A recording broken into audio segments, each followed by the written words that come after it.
Halo sedulur sedayana, balik lagi di Jangurang Mengabut. Kali ini saya akan melanjutkan alur cerita yang berjudul The King's Avatar. Buat kalian yang belum nonton episode sebelumnya, link saya siapkan di deskripsi ya, biar kalian paham tentang alur cerita filmnya. Oke, sebelum mulai ke alur ceritanya, kita intro dulu.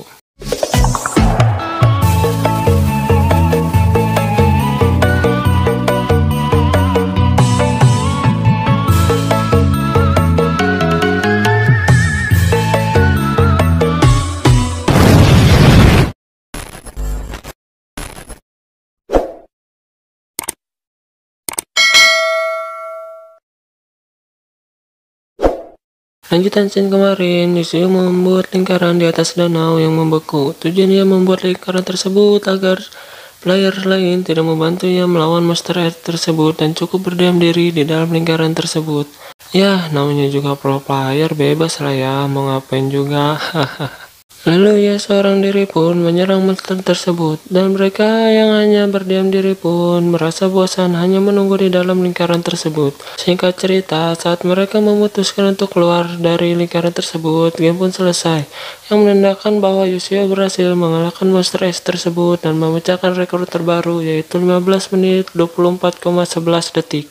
Lalu mereka pun senang atas kabar Yusio melawan bos es tersebut dengan memecahkan rekor tercepat. Lalu Yusio pun mengupgrade senjatanya dengan menggunakan item langka yang ia dapatkan saat melawan monster es tersebut. Lalu scene beralih ke tim Jiangxi, mereka sedang mengadakan latihan untuk pertama kalinya dengan ketua tim mereka yang baru.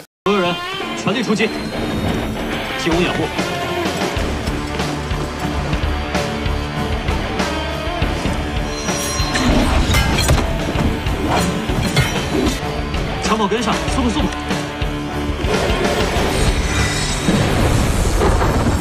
强炮进行攻击，断节奏。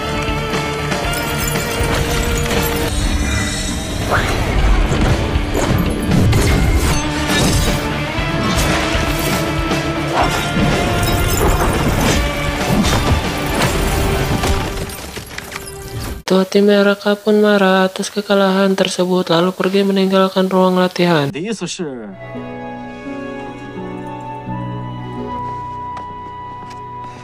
Scene beralih pada Chungo yang melihat ada alat berat di serbang warnet milik dirinya dan menanyakan tentang poster sang dewa pedang yang dicopot dan digantikan oleh player baru. Lalu Chungo pun membawa poster sang dewa pedang tersebut ke atas gedung warnet milik dirinya.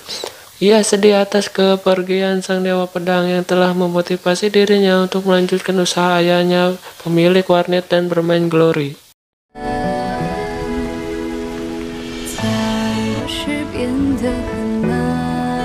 Shio dan Chungo pun mengobrol tipis-tipis tentang permainan Glory. Lalu scene berpindah pada pertarungan guild yang dimana akan dilaksanakan di dalam Domion untuk melawan bos neraka tersebut dan menunjukkan guild yang terkuat yang dapat mengalahkan bos tersebut. Jadi ini sistemnya party alur, siapa yang bisa membunuh bos tersebut maka guild itu yang jadi pemenangnya. Oke, lanjut. Yusio pun ikut melawan bos tersebut dan satu player lagi yang duet bersama Yusio, kita panggil aja kurir ya lur, karena ia bekerja di ekspedisi pengiriman barang begitu di tempatnya ia bekerja. Lanjut. Setelah ia bertarung, Raja Neraka itu pun berubah menjadi lebih kuat. Yusio dan kurir pun bersembunyi untuk menghindari serangan bos tersebut. 跟我们抢 BOSS。高手兄，您来了！高手兄，你怎么跟别人组队了你？他们快招和后脑勺，伤害加倍。攻击别停，别扔，直接拍好。勾拳。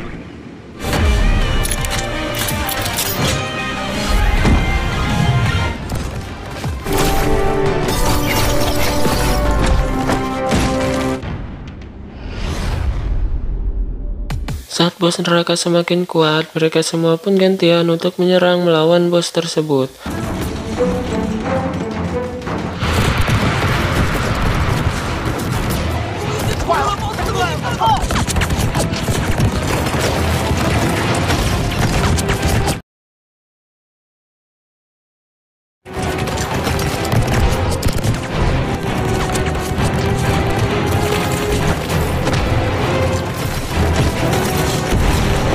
Mereka semua pun terbunuh oleh bos neraka tersebut, tersisa Yoshio dan kurir yang masih hidup. Lalu Yoshio itu pun keluar dari tempat persembunyian mereka dan melawan bos neraka tersebut. Dengan arahan dan kerjasama yang baik, mereka berdua pun dapat mengalahkan bos neraka tersebut dan mendapatkan item langka untuk mengupgrade senjata miliknya. Lalu Chungo pun menghampiri dirinya dan mengobrol tipis-tipis. Lalu Yoshio pun menghampiri Xiaotang untuk memberikan buku panduan bermain glory miliknya yang ia tulis sendiri. Lalu Xiaotang dan Chungo pun PvP bermain glory. Keahlian Xiaotang pun meningkat berkat mempelajari buku yang diberikan oleh Xiaotang dan dapat mengalahkan Chungo dengan mudahnya.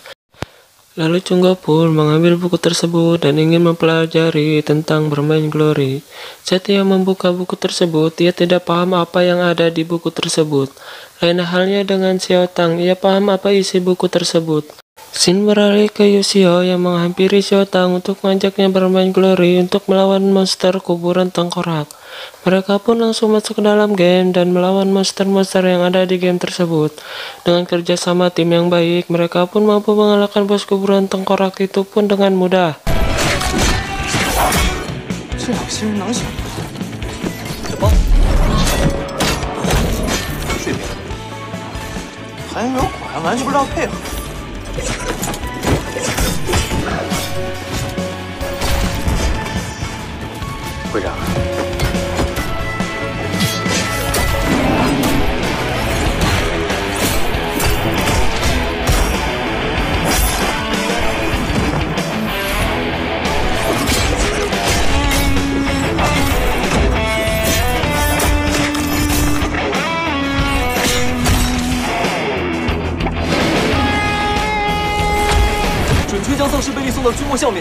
就你这枪法，不是每次都能误打误撞搞出个压枪的，还是稳稳的把记录出来。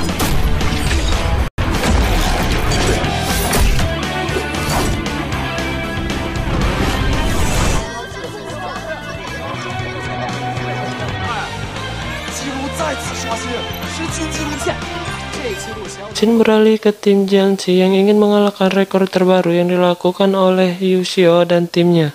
Tim Jiangxi pun bersiap untuk melawan bos kuburan tengkorak tersebut. Lalu permainan pun dimulai.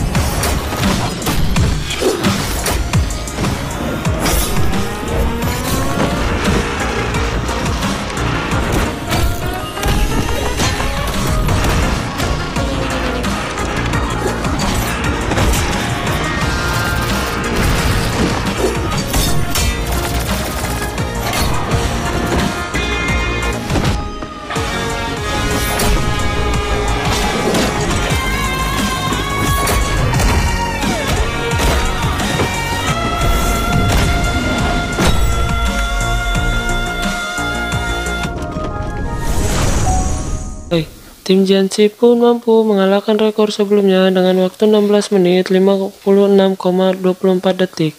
Shin beralih ke Yoshio yang sedang berlatih melawan bos kuburan tengkorak tersebut.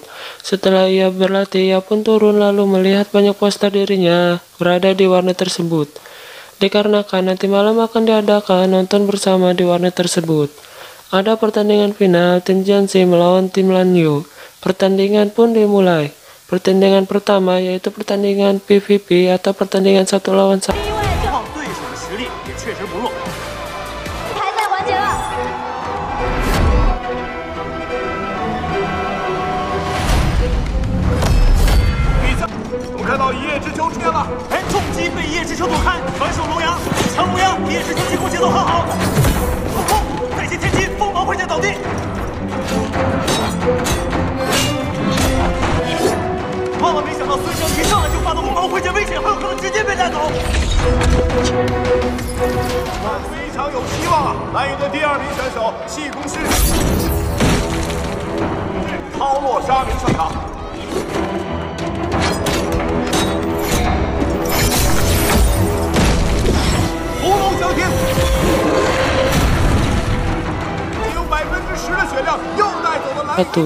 Di awal pertandingan, tim Jiangxi mampu unggul melawan tim Lanyu yang kalah 2 ronde dalam pertandingan PVP.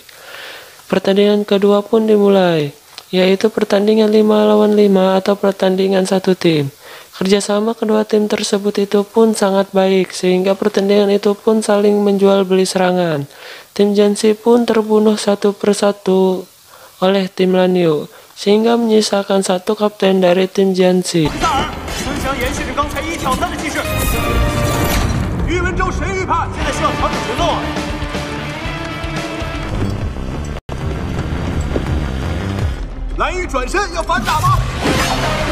开喝喽！准备好给我劈！哎呀，孙翔，你真的是上脚，还是3分斩了，骗你的！哎，一只手还不行，爸爸准备上脚喽！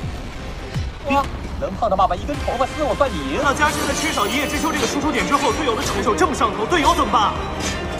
我们看看，好不妙啊！加时的队员们被淹没在各种技能中，四人直接将加时4人包围，准备展开。而在蓝宇的战术当中，叶雨生凡从来都是输出的索克塞尔继续压制对方团血，并不是战术核心。那目前的局面呢，是蓝宇非常愿意出一叶。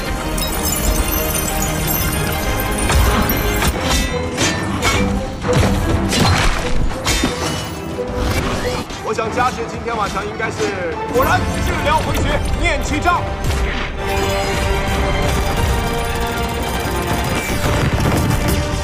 漂亮，是诅咒之剑。索克塞尔开始吟唱，加时队员4杀，不可思议的配合，伤害同时结算，1为4了。亲爱的，好，我们看到蓝宇大团和叶雨现在应该截肢了吧？所以还是回你个幼儿园小班吧。Tim Jiangxi pun kalah melawan tim Lanyu. Kita beralih di mana Yusio dihampiri oleh pemain tim Lanyu yang tadi bertanding melawan tim Jiangxi. Oh ya, kita panggil aja namanya si Bawel ya lur, karena dia baik ngomong, nggak bisa diam. Lalu mereka berdua pun bermain glory untuk mengalahkan bos kuburan tengkorak. Lalu Shin pun berpindah ke dalam pertarungan.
Mereka pun dapat mengalahkan bos kuburan tengkorak dengan arahan dan trik yang dipelajari oleh Yusio.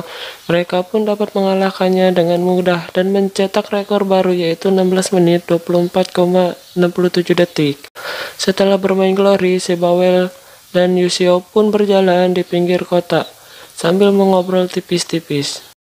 Saat mereka berbincang, si Bawel pun mendapatkan telepon dari ketua tim Lanyu. Ia pun panik saat ditelepon oleh ketua timnya, lalu ia menendang botol kaleng mengenai seekor anjing. Mereka pun panik dan lari dari kejaran anjing tersebut. Lalu mereka pun mengingat masa lalu yang pernah terjadi. Di masa lalu, mereka berdua juga pernah dikejar anjing yang menyebabkan tangan Yusio digigit anjing tersebut untuk melindungi si Bawel dari serangan anjing tersebut. Lalu mereka melanjutkan perjalanan. Singkat cerita, Shin beralih ke si Bawel yang sudah sampai di GH tim Lanyu.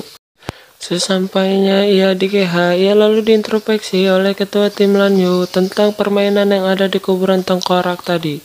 Si Bawel pun terus mengelak dari pertanyaan ketua timnya tentang permainan tadi yang ada di kuburan tengkorak tersebut. Ia pun terus didesak oleh ketua timnya, dan akhirnya ia pun kelepasan berbicara tentang kuburan tengkorak tersebut. Lalu ia pergi dari hadapan ketua timnya. Film pun bersambung.